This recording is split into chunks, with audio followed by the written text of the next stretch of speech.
Gaano nga ba kasakit mawalan ng taong minamahal? Kapag nauna sila ng hindi inaasahan, yung di mo aakalain, pero sa isang iglap, kinuha na sila ng Diyos mula sa atin.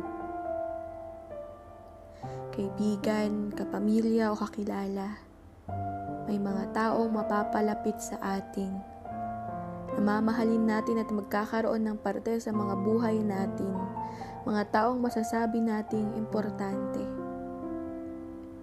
Pero ang buhay, hindi talaga natin kontrolado. Tanging Diyos lang ang may hawak nito. Kaya kapag dumating yung araw na ayaw naman natin, maiiwan tayong nasasaktan at nagtatanong. Nananalangin na sana wag muna. Kasi hindi pa natin kaya na sila ay mawala. Pero iba ang dikta ng bawat libro nila. Pagtatapos na pala ng kanilang mga istorya. Ang buhay natin sa daigdig na ito ay pahiram lang sa atin ng Diyos.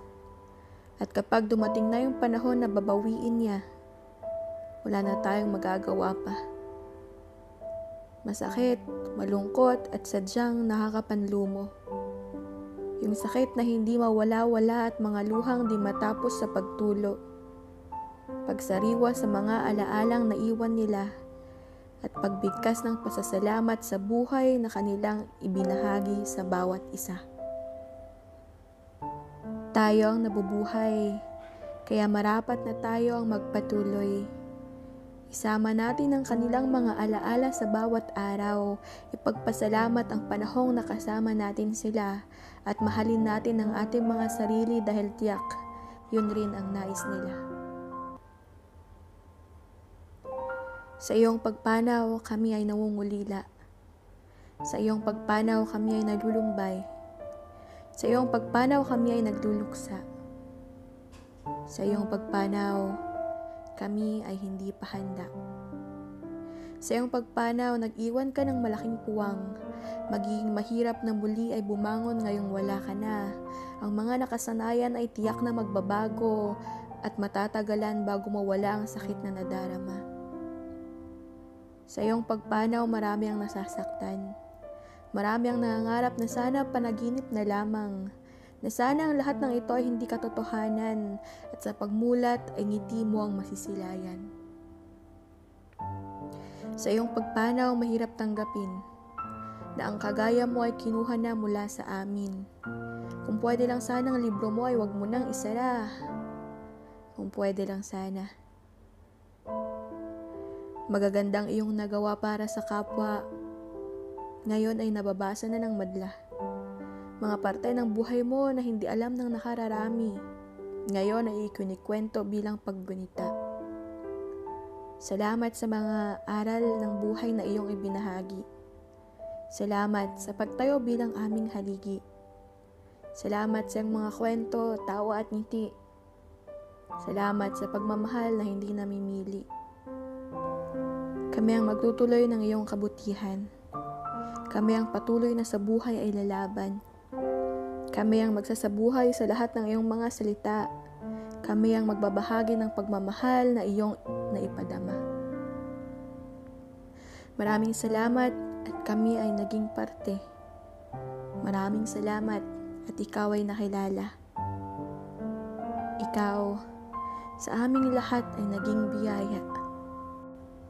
Kaya maraming salamat sa iyong buhay.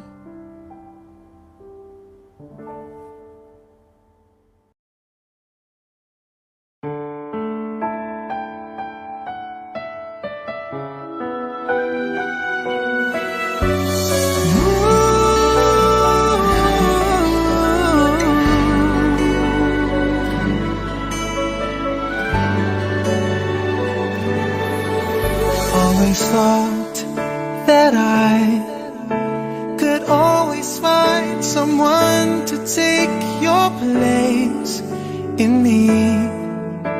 I thought it would be easy, never thought that I would find it hard to leave it all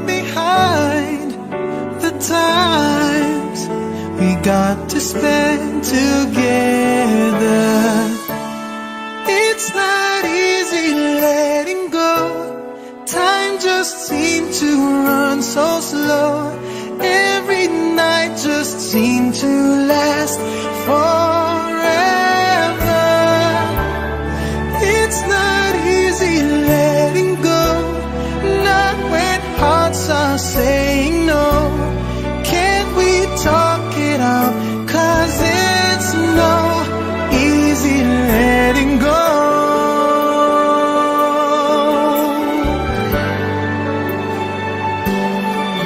Loving you, I thought, was just a game that I can always play any day.